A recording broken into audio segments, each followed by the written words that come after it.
Ladies, gentlemen, and you beautiful in-betweens, hello and welcome to Deus Ex. I'm Calmputer, and Deus Ex hums like an almost perfectly tuned data stream. A cyberpunk symphony that still resonates 25 years later. You step into the boots of J.C. Denton, a nano-augmented agent navigating the dystopian 2050s, a world where conspiracies coil tighter than a fiber-optic knot. The game's beauty lies in its quiet insistence on choice. Every mission feels like a Zen garden of possibilities, where you can hack, sneak, talk, or blast your way through. It's not about forcing you down a path, it's about letting you carve your own. The atmosphere? Pure lo-fi cyberpunk bliss. It's immersive without screaming for attention, a world that feels alive yet eerily still. Like a city holding its breath. Dimly lit streets shimmer with the aftermath of rain, corporate towers loom like silent monoliths. And the soundtrack?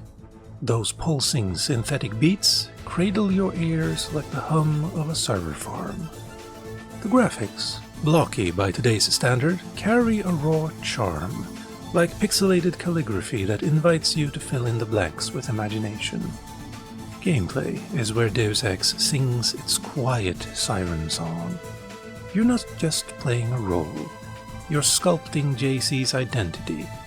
Want to be a stealthy ghost slipping through vents with a lockpick and a silent sniper rifle? Go for it. Prefer to stack augments and become a walking tank? The game nods sagely and says, you do you. It is entirely your choice in how to upgrade skills and nano-augmentations, rewarding experimentation with a gentle pat on the back. The RPG system's inventory management, skill points, dialogue options feel like a firm handshake between freedom and structure.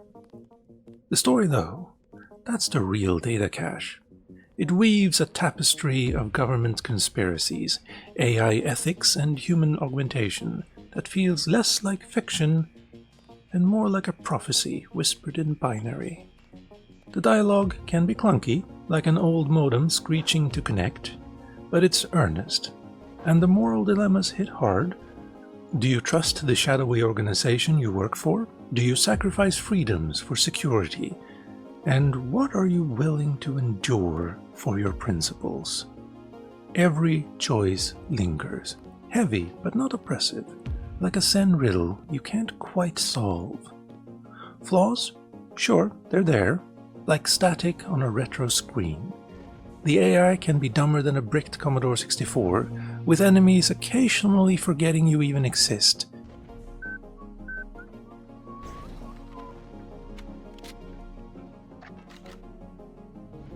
Some missions drag on, and the voice acting, JC's gravelly monotone especially, can feel like a text-to-speech program on low battery.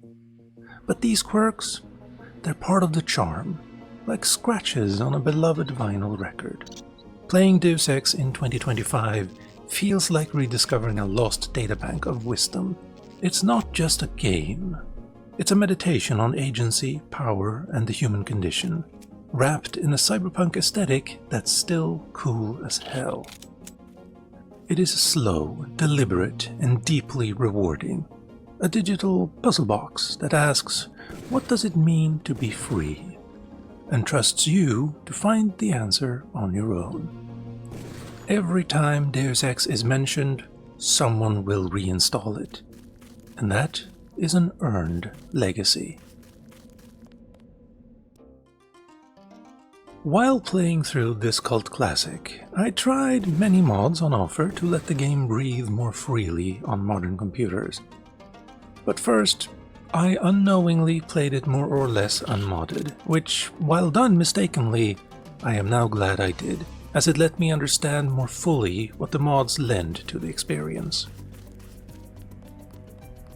Two of the biggest pet peeves I had with the unmodded experience were the flickering lights in certain rooms giving me headaches, and constantly having to police my inventory like a hawk, and throw away any errant cigarettes, combat knives, and other weapons I accidentally picked up while trying to move a body.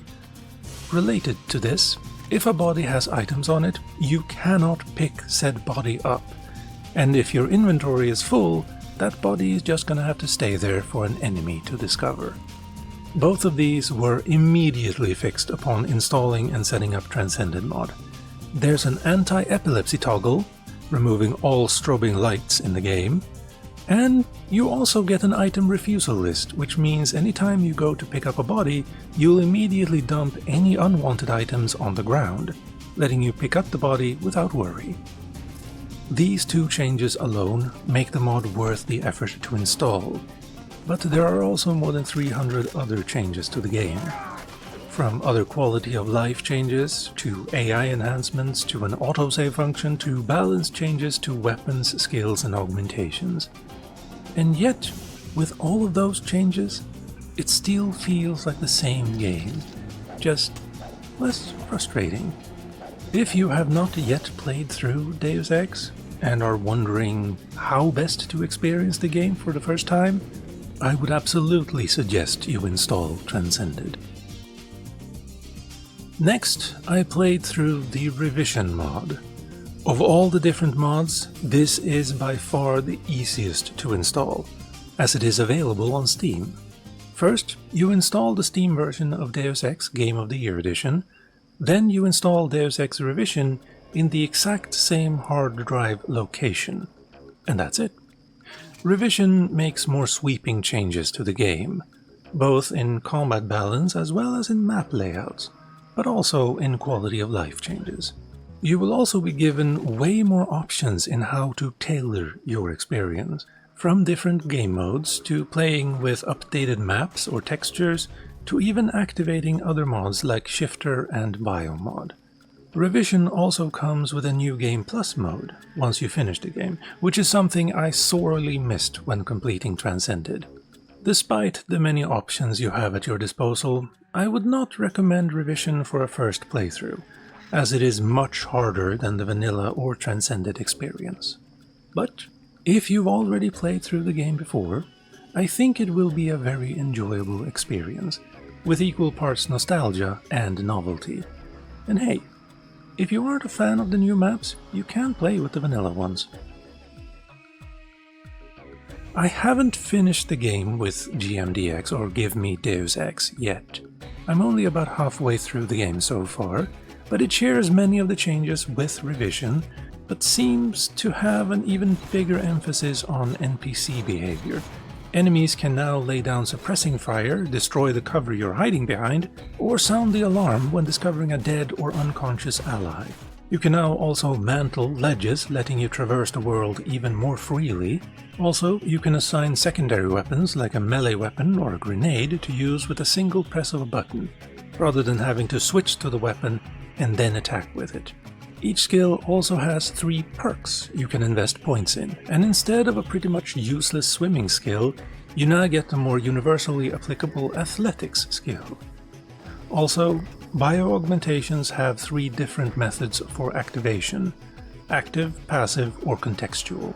Example, your muscle augmentations, for instance, will only use energy when throwing heavy objects, and Power Recirculator will now automatically activate whenever you activate another augment. Finally, it is even harder than Revision, so beware. Now, a couple of issues that will not be solved with mods. Some poorly designed areas. If a locker or a drawer requires 2 to 4 lockpicks to open, I should find more than just a pack of cigarettes in it. It should always be worth it. It might not make sense when compared to reality, but in games, effort should be rewarded. When it is not, it just becomes frustrating. The nano key is unnecessary. There, I said it, and I stand by it. If I have the key to a door, let me just normally interact with the door to open it. At some point, too much immersion also becomes frustrating. And then there's the inverse of that. When a wooden or glass cabinet has infinite strength, it's impossible to lockpick or break open. That doesn't make sense. A wooden door should not be impervious to rockets, or even grenades. the biggest culprit of invulnerable doors is this door right here. See this? Every other door in the game that looks like this, you open with a keypad, computer, or a button. But not this one. This one you open with the nano keyring. And it doesn't even look like it has a keyhole. It is hinted that you need a key to open this door, but you don't find the key anywhere near the door, so when you get to the door you may have long forgotten that hint. And at this point in the game, it may have been several hours since you last used the nano keyring. Now, it might be my ADHD, but there were several times during my playthroughs that I forgot I even had a keyring. And this was one of those times. I ran around this facility for what felt like hours trying to find a way to open this door. It highlights a more fundamental problem. For the most part, if there's a room you need to get into, there are several ways into it. Pick the lock on the door, get in through a vent or a window, hack a computer that opens the door, or spook a guard into opening the door for you. And those are just a few examples. But when it comes to some objectives, there will only be a single way in. Sometimes it makes sense, but mostly it doesn't. Every time it happened, it reminded me that I was playing a game, which breaks the immersion. I also found myself searching for the perfect solution to many of the problems, when the game doesn't really have those. You have a choice of A or B, and usually there's no hidden C option. And even if you should happen to merely knock out a person you were asked to kill, the game will act as if they died by your hands anyway. So just take the choices you are given at face value. Moving on, most of the bosses are well done, except two, and they're both the same person. This is going to go into spoilers a little bit, so go to this time to skip it. I'll give you a couple of seconds. Walton Simons. This was one of the most frustrating parts of my first playthrough. You get a bit of a warning that he's coming for you, but that warning comes when it's too late to do anything about it, like setting up an ambush of your own. Worse, when you do meet him, his first priority is to get close enough to you to start a conversation.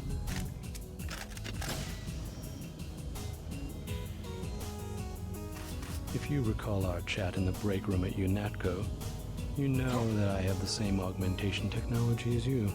Then this will be a good fight. With the exception that I have a newer version of the firmware. Followed by a close-range barrage of plasma fire. He is so close that it's nearly impossible to avoid them. And if you somehow manage to avoid this conversation trigger by running away, it is now impossible to sneak up on him. Because the moment you get close, he'll start a conversation even if he can't see you. Then you die in plasma fire again. I focused on stealth and silent takedowns. And when I met him, I lacked the firepower to take him on properly. So I was forced to flee. Thankfully, that was an option. But it didn't feel good. If you know about the ambush, you can lay down a mat of lambs for him to run into, or spawn into. The second time I encountered him, he was like a guided missile, always running straight at me, attempting to start a conversation.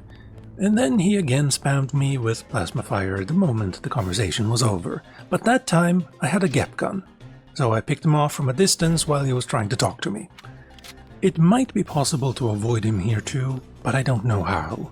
He could see me when I was cloaked, after all, and you have to hack a bunch of stuff to open the doors to continue, meaning you'll be standing still and he'll be running towards you. But maybe it's possible? Finally, and this doesn't have to do with Walton, there's a section in Paris where you face a room filled to the brim with radiation. Enough to kill you in a couple of seconds, even if you have a hazmat suit. And there's a side quest that forces you to go through the room twice. But you probably only have one hazmat suit at this point. Well, there is a way around it. It's just hidden way too well, and nowhere near the radiation room. Go back to the elevator and send it up. That will reveal a crawl space. But that will be it for the spoiler section, I think. Like I said, The other boss battles are well done and mostly avoidable. There's even an achievement in Revision for completing the game while only killing one person. I'm gonna have to let you figure out who that is.